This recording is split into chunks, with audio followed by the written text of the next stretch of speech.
Hey everyone, thank you for joining this session. My name is Gulam Mohiuddeen. I am part of Orkes engineering team, and today's session is going to be all about creating our very first workflow in Orkes Playground. I will share my screen and guide you or walk you through step by step, so you guys will be able to understand everything from scratch. So, give me a second about the session. The session is all about building your first workflow, and the agenda is going to be something like this. uh, I know in previous sessions introduction to conductor and basic concepts has been covered by our colleague Olivier and Riza, but just in case if someone is joining this session for the first time and they have no idea about conductor or what is the purpose of this session, so I just wanted to like give a quick overview. Not going to like spend a lot of time here because we have to create a workflow. So first of all, let's go through the introduction of conductor. So why do we use conductor? So the basic understanding you can have is like conductor allows you to build complex application using simple granular task itself is like a separate topic which we are going to discuss in next slides.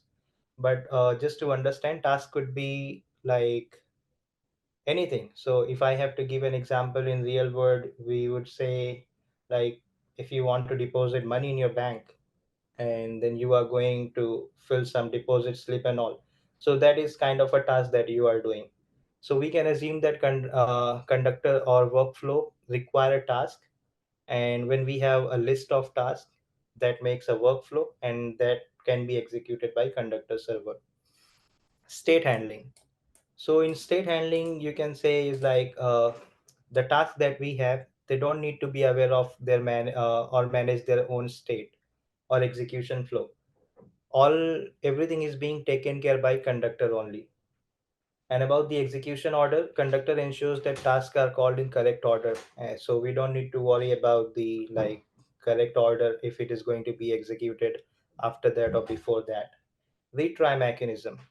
So conductor has retry mechanism which can automatically retry task if something has gone wrong or if something has failed or API request has been failed.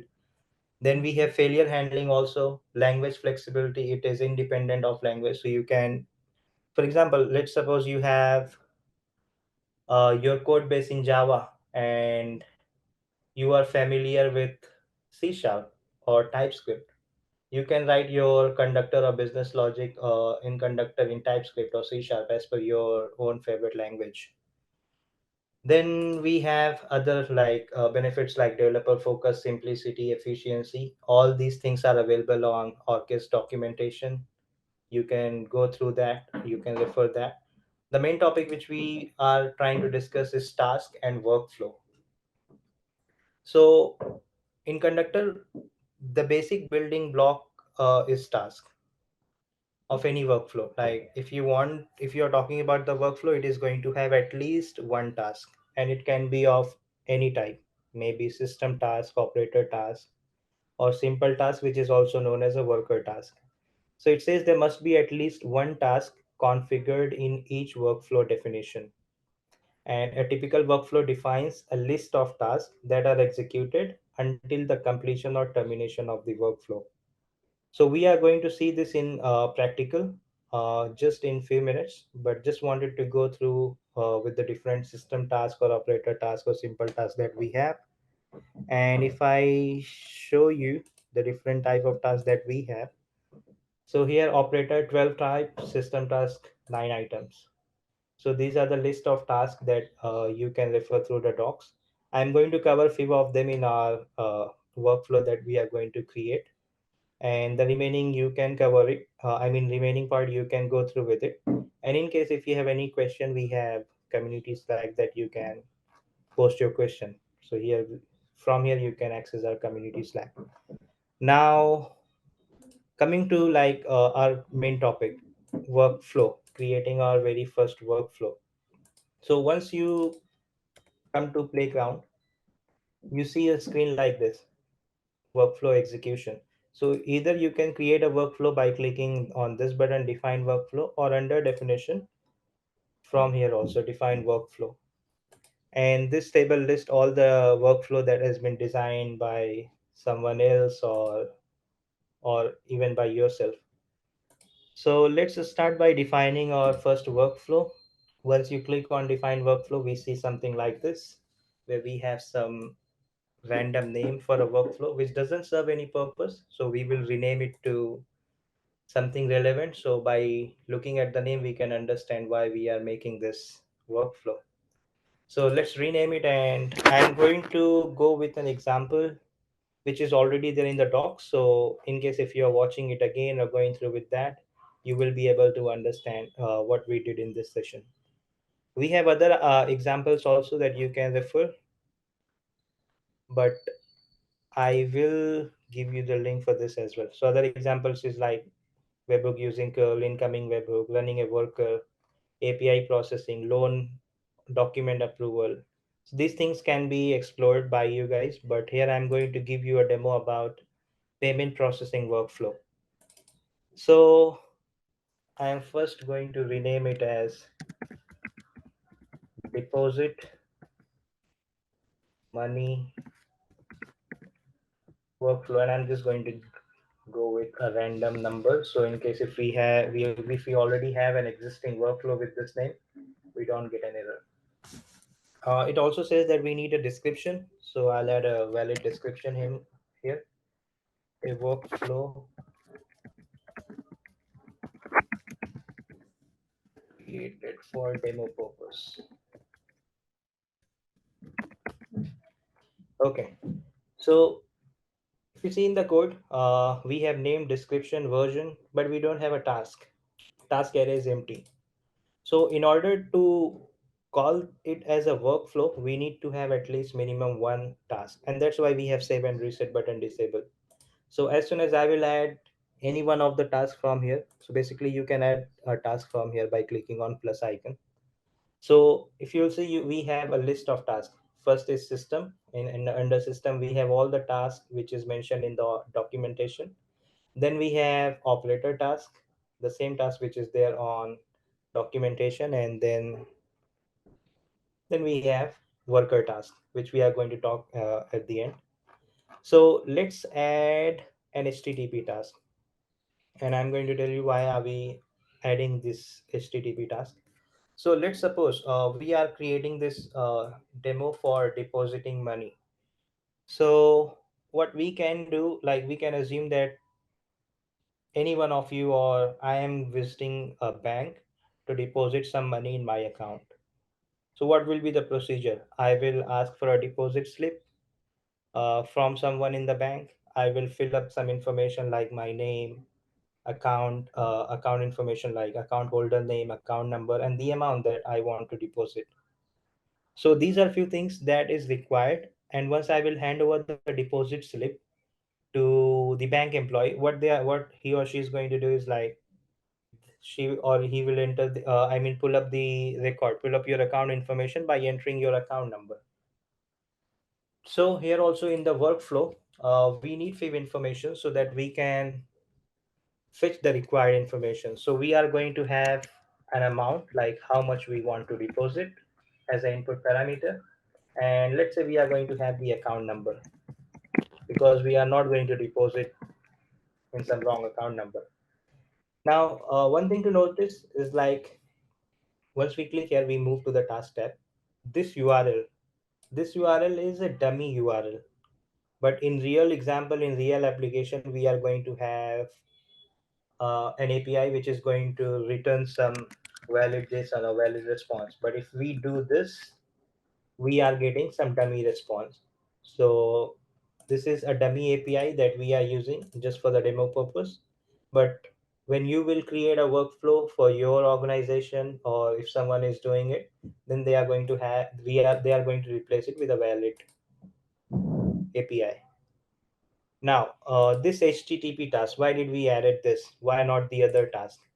So whenever we have to interact with a server, we call HTTP task or HTTP poll in case if the response is going to take some time and we have to wait, then we call http poll task.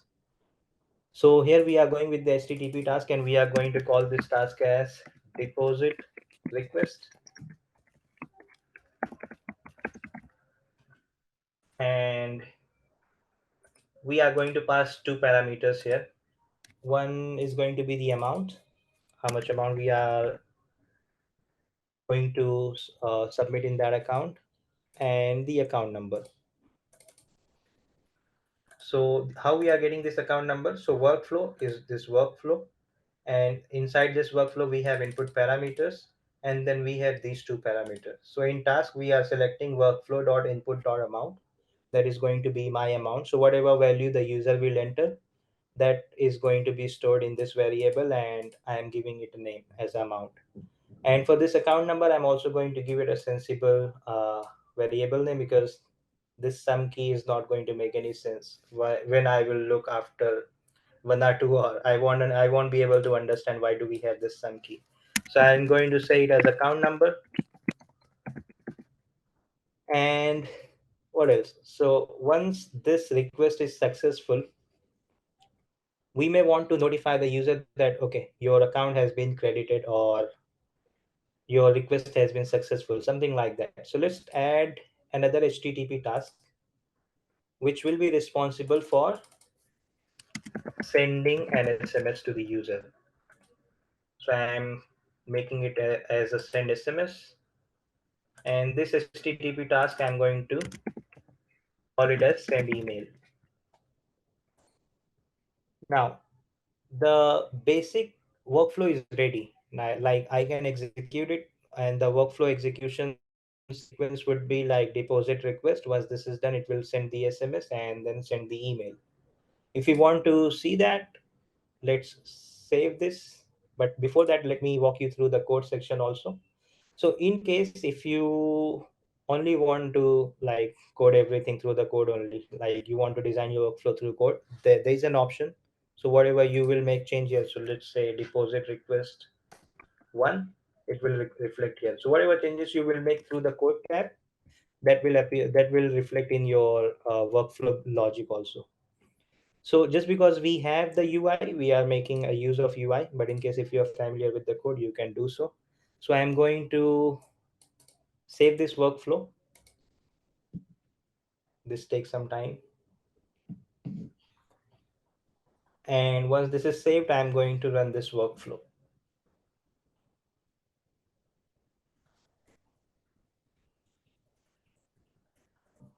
Okay, so this has been saved with version 1, and I'm going to copy this workflow name, and I will go to this run workflow button. And here, once we click here, we come to this run workflow screen. I'm going to paste my run workflow. I'm going to paste my workflow name that I created. Once I select this, the version will automatically get selected. So right now we only have one version. And if you notice, input params automatically got populated, because while creating the workflow, I explicitly mentioned that, okay, this workflow is going to accept two parameter as a two input parameter. One is amount, and the other one is the account number. So let's say how much we want to deposit. It is just going to be the number. So I would say 10,000, and account number. Let's go with some random number. And here I'm going to click on run workflow. So once we click on run workflow, we can see here in the run workflow history that I have executed this workflow. Here also we can see workflow created, and here we have the execution ID. So whenever we run a workflow, each time a unique execution ID will be generated.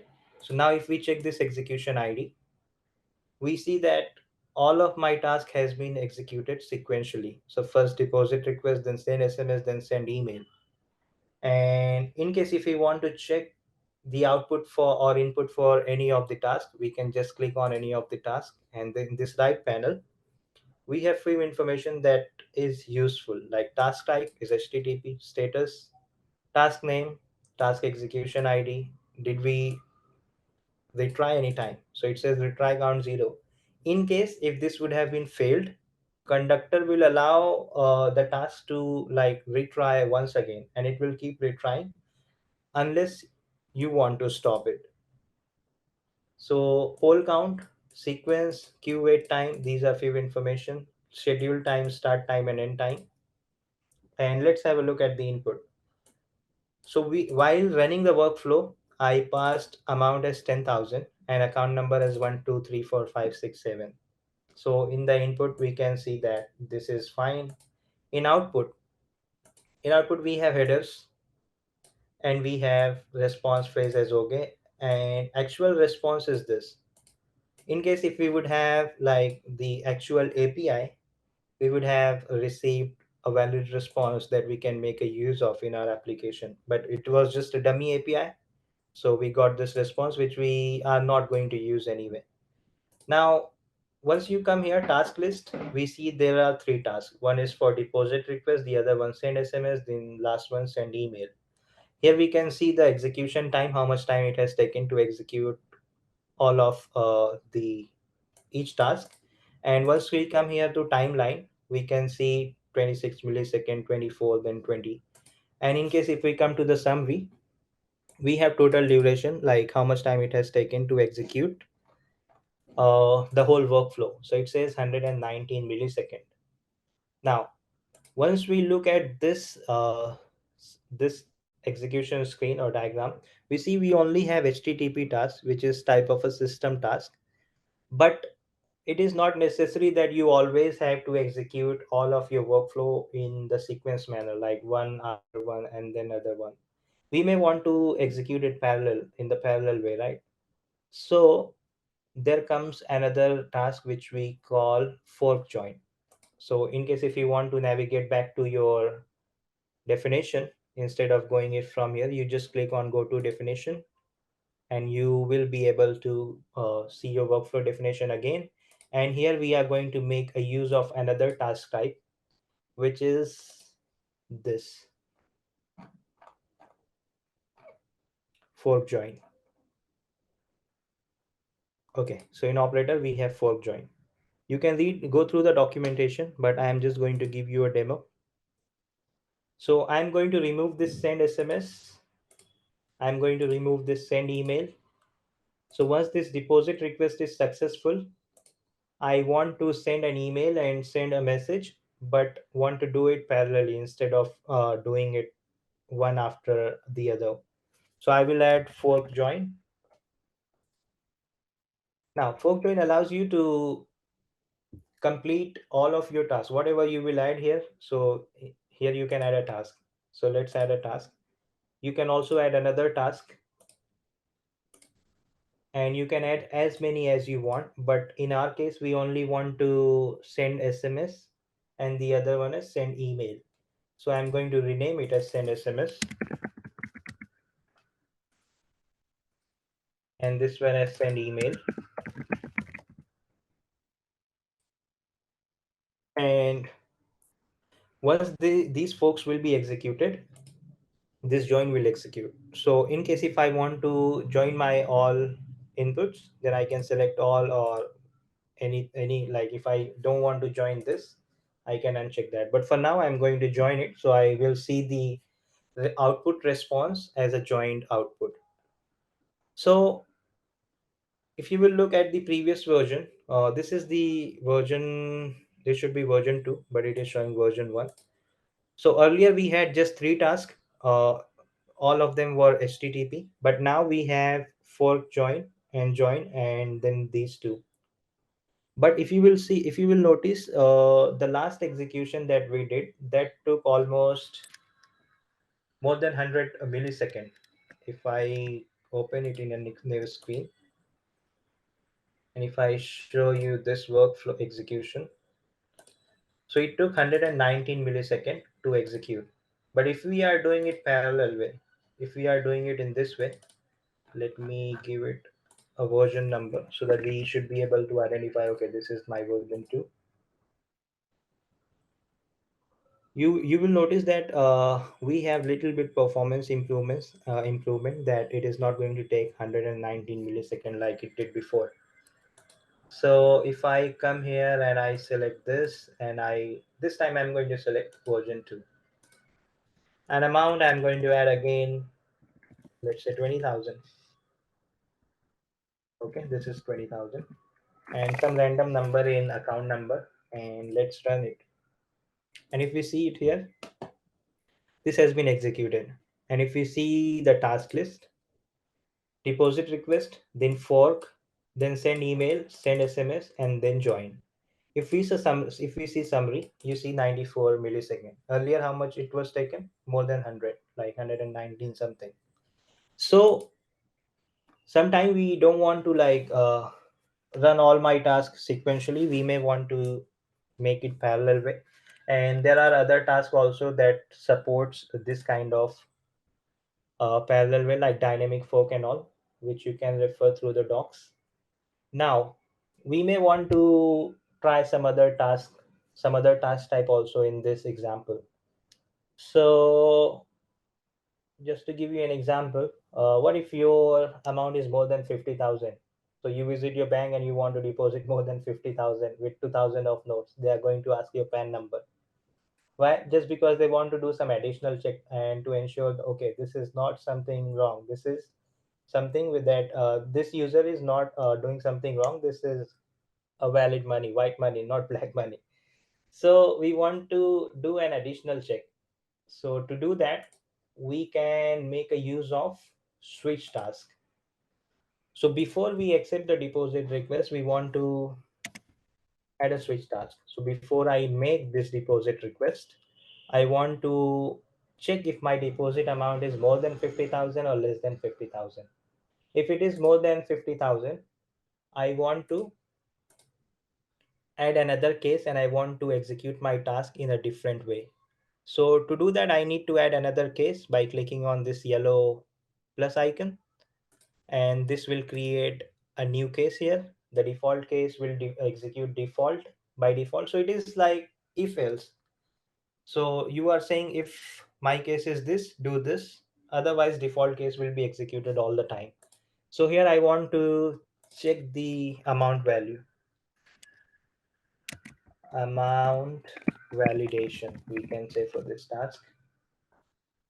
And here I have to write some logic in order to tell my workflow that, okay, which case has to be executed, default case or this new case. By the way, I'm going to rename this as required,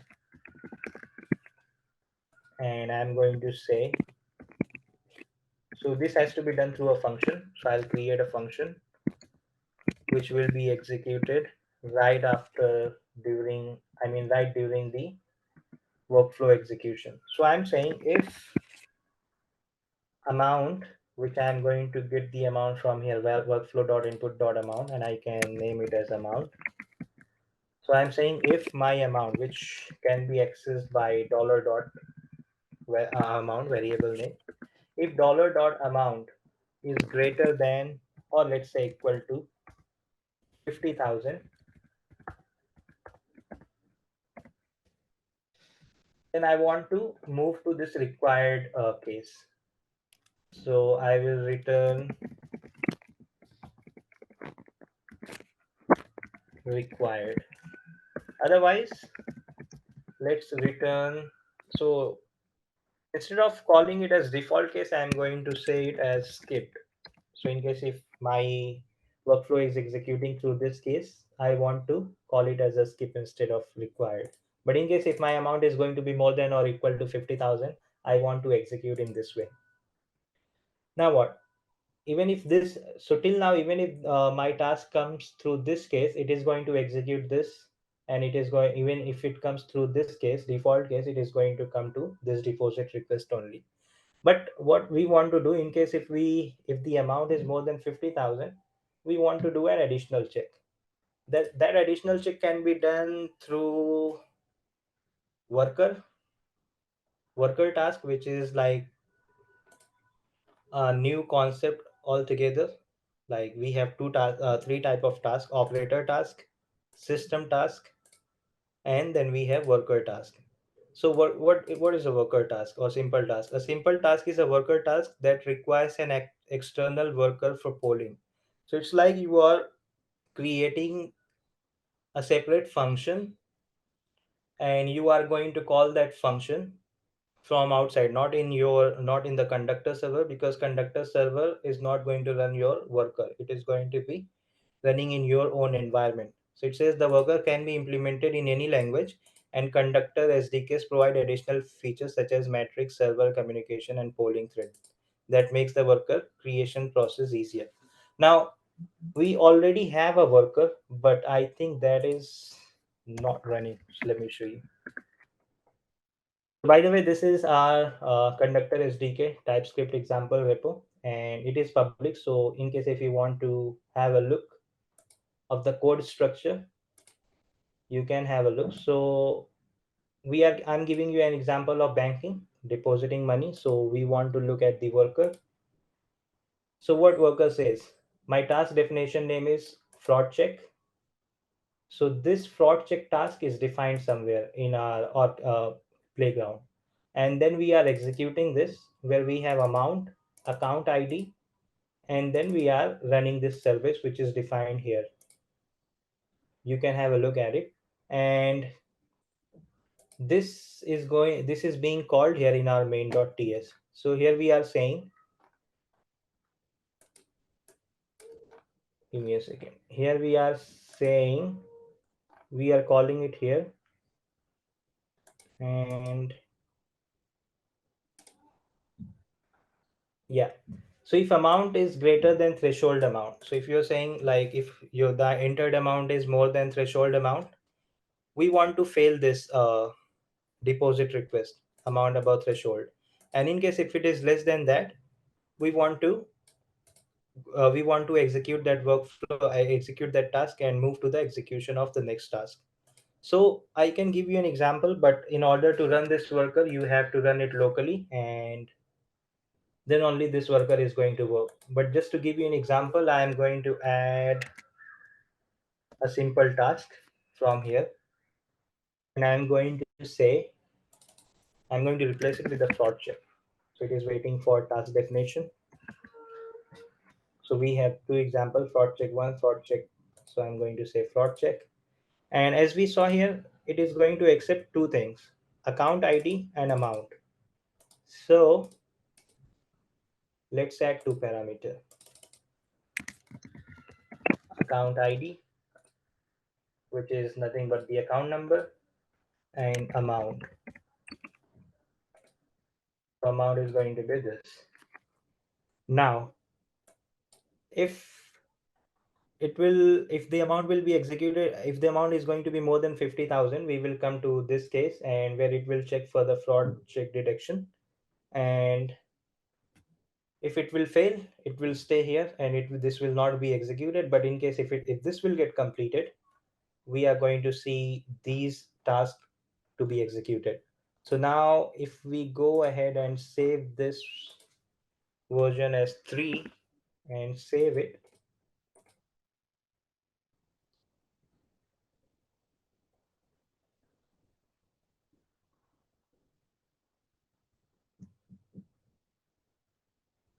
sometimes this take a little time as we are saving it. Now this has been saved. I will copy it, or even without copying it, I will select it from here, and this time I'm going to select version 3. I'm going to say, let's test with 50,000. So this should be executed through required. I'm going to enter the account number, run workflow. Now, if you notice, as my amount is 50,000, this has been executed through this way, and it is waiting for that worker task to respond. In case if my worker task is working and if I'm getting a response as all good, okay, this will be executed. In case if it fails, it will stuck here and the remaining part will not be executed. So for now, let's update it manually, as we have the option in Conductor to update this manually. And I'm saying, okay, this task is completed. As soon as I marked it as completed, I can see all the other task has been completed. So this is how the worker work. It is just that the Conductor server is not responsible of running your worker. So you have to define it externally in your environment. And we have a very clear documentation how you can do that. So this is the way. Just you need to log into Playground, create application, access key. So once you will follow this documentation, you will be able to like create your worker. But in case if you have any question, as I said earlier, you can always contact us through Slack community, and we will be able to answer your questions. Then we added the simple task also, which is kind of a worker task. Now let's go ahead and do some more changes here by adding few more tasks.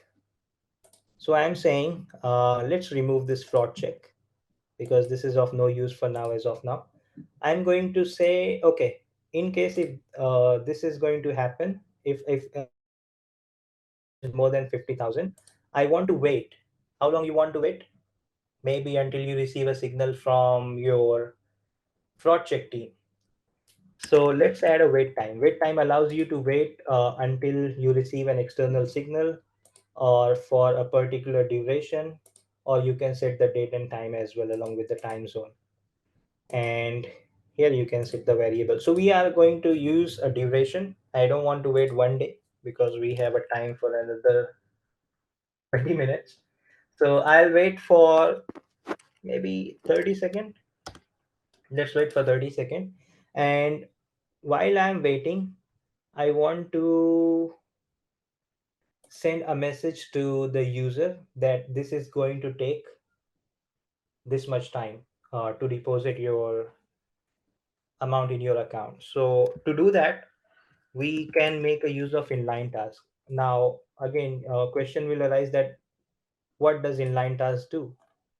So again, to inline task allows you to do the calculation and operation by using the input and output parameter during the runtime, workflow runtime. So if I show you the inline task definition here,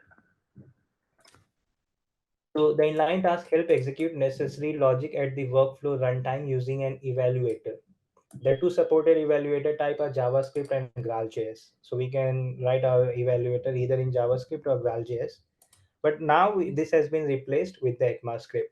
So I'm saying in case if it is coming in the required field, we want to let the user know that, okay, we are doing something and it is going to take some time.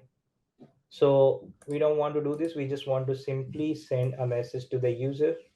So we can say, okay, we dear customer,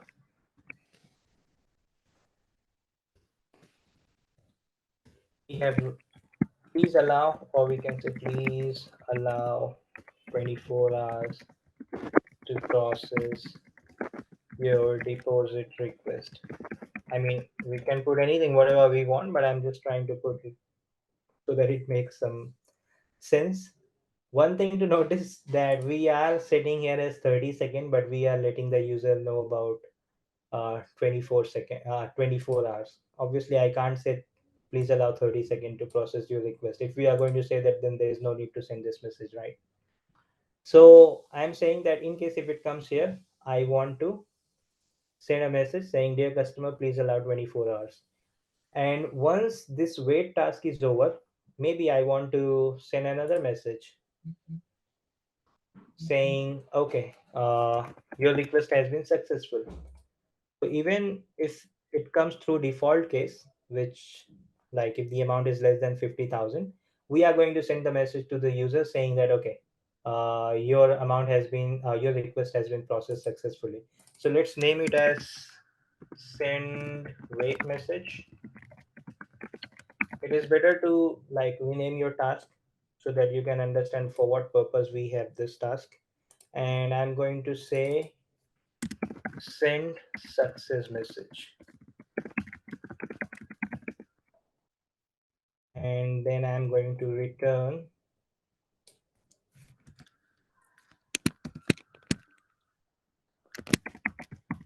maybe a success message. Dear customer, your request has been completed.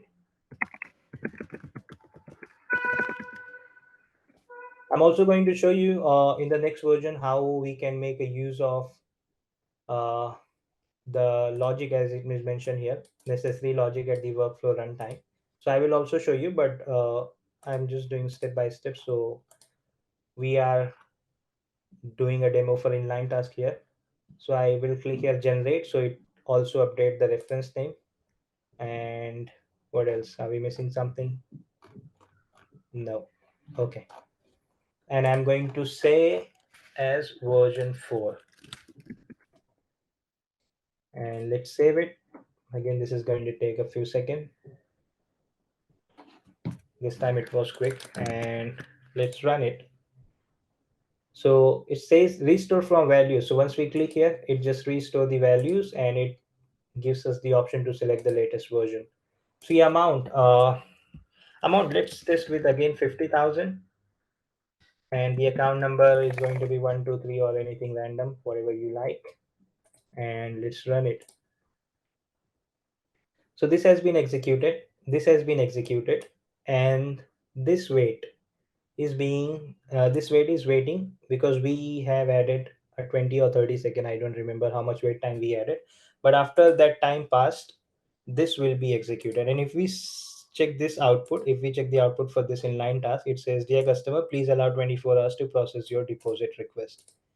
So let's wait for a few seconds more, and it will be completed. So yeah, this has been completed, and here again this success message has been completed. Here it says your request has been completed, and then deposit request, fork, send SMS, send email. Now let's see how wait task has executed. So if we check wait task, it took 30 second exact, because we added there, like we asked wait task to wait 30 second before executing the next task. So that's how wait tasks work and the inline works.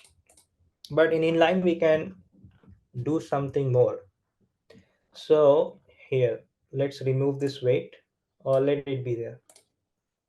I will remove this inline, and I am going to say here,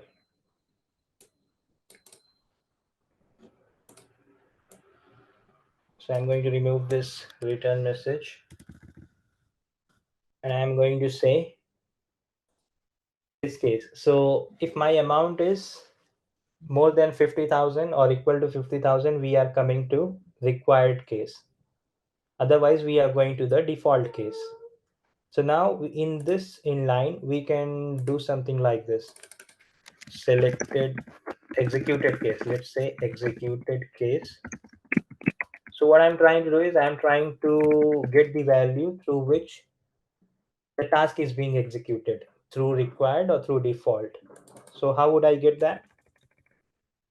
I will get it through amount validation. So the task reference name is amount validation, then some random string, and then ends with ref. So this will give me some, this is giving me some output. What output it is giving me? Let's see. It returns two things, selected case and some other value. I'll just show you here. So if we go in workflow execution in another tab, and if we check here, if we check the output for this, it returns two things, evaluator result and selected case. Just because it has been executed through required, it says selected case as required. If the amount would have been less than 50,000, this would have been executed through default case, and we named it as a skipped, so we would have gotten the value as skipped. So let's take this selected case as the property of this output and add it here. So I'm saying the executed case value, the value of executed case is going to be the value of these two cases. It could depending on the amount. So if the amount is less than 50,000, it is going to be skipped. Otherwise, it is going to be required. So I'm saying if we have to use dollar dot executed case, let me just copy it. If executed case is equal to required, right, then I want to return let's add some message. Your request will be processed after maybe 24 hours. Otherwise, if I'm adding 30 minutes, maybe we should not send a message to the user because user will wait anyway. Otherwise, we are going to say your request has been completed. And we are invoking this function right after during the execution. So, and we are saying send success message. So it is not necessary that it will always be a success message. If the amount is more than 50,000, it will come to this case and we are going to have the required here. So now let's test it. I'm going to call it as version 5 and I'm going to save it. So by the way, whenever you click on save, we show the diff checker so you can easily identify what changes did we make in the new version. So I'm saving it.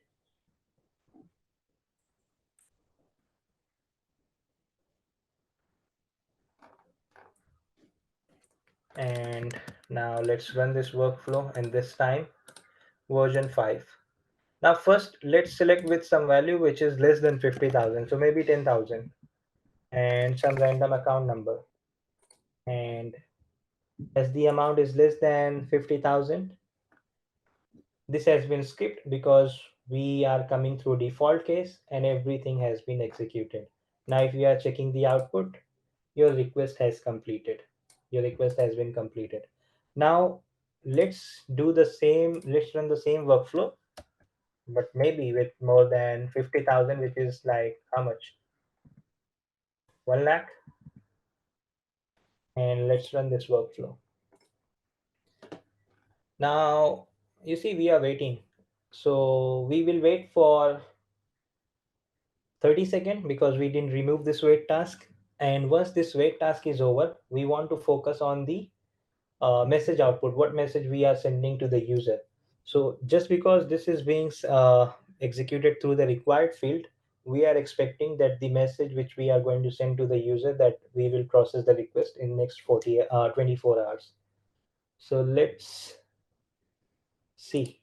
This has been executed. Okay, your request will be processed after 24 hours. So in inline task, this is how we code our logic based on the input or output value that we get from the previous task. So this is much about it. We are already 50 minutes in this session. I will keep this next 10 minute as Q&A session. But again, just one reminder that our main single source of truth is going to be the documentation, be it in your hackathon session or after the hackathon session or even after this session. But in case if you are having any difficulties in understanding any logic, we also have video guides. So if we go all the way to the top, so we have these video library which you can refer. This has been recorded by experts, and I would suggest just go through the documentation. In case if there's any issue, please join our Slack community and ask questions. We have people answering for your questions. Now I will keep the 10 minute as a question answer in case if you want to ask. Otherwise, we are good to go.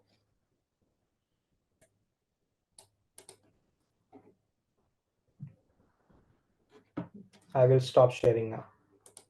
Hey, thanks, Gulam, for that amazing session. I want to check with you since this will be the first time building on Conductor. Can you give some examples around what projects they can possibly do for the hackathon?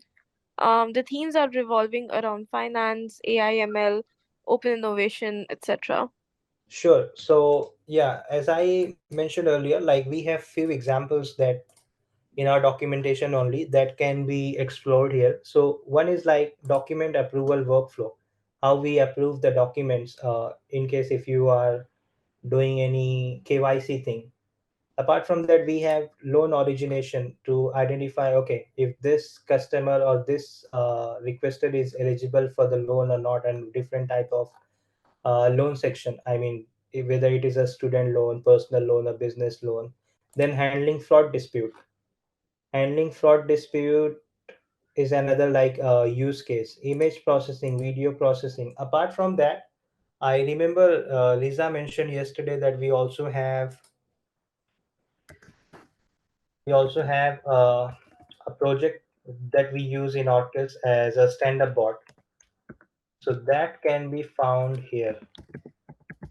So under blogs, if we search through workflow, we have know your customer building KYC workflow. Then we have a stand-up bot. Let me search with the stand-up bot.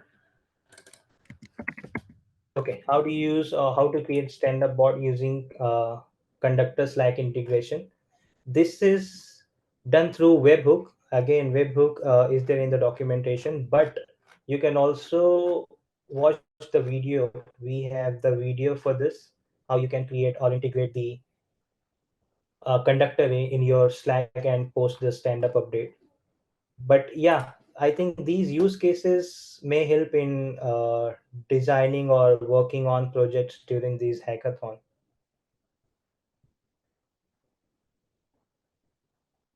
Right. Thank you so much for this. Another question that I have, right? Mhm. Since most of the participants for the hackathon are students, what am I saying most? It's actually like everyone's a student and they're used to the traditional style of building applications.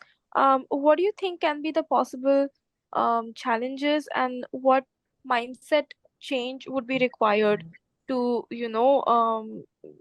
to be able to build applications using Conductor? Yeah, so I would say not very much, because no doubt Conductor is going to be a new learning item for the students. But the way we have designed the UI, everything is going to be everything is going to be visible here. So for example, if you have to call the API, we do through fetch in JavaScript or React or TypeScript, we do through the fetch. But here in Conductor, you can simply define a workflow and add a HTTP task, replace this URL with an API endpoint.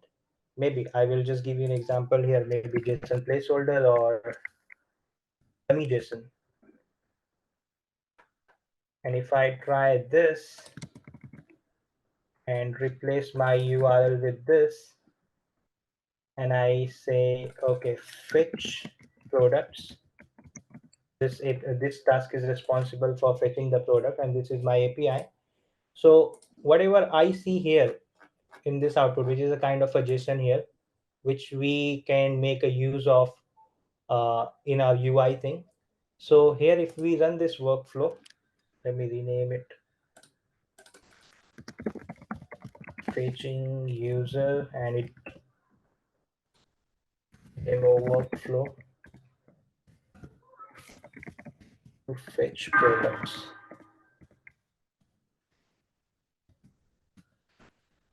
And here, instead of user, I'm going to say product, because we are fetching product. Now if I save it and if I run this, you will see in the output the same response that I see here. If I do this,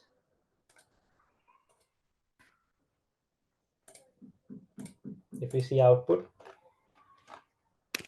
so here maybe it is not looking good, but I will show you here. But we have the same products array that we see here. So ID1, iPhone 9, same thing here. ID1, iPhone 9. So it is not going to make a big difference. It is just that the student have to be used to it, how the UI works, and that's why I was keep insisting about the document thing, because the way the documentation has been written has everything there. But yeah, I would say like we have another 2 days or 3 days for 27, 28, 2 days. I will suggest like just go through the documentation, watch the videos. In case if you still have any question, reach out to me or on the community Slack, and we can answer those questions. But just to give you an example, you saw like how we executed the API call.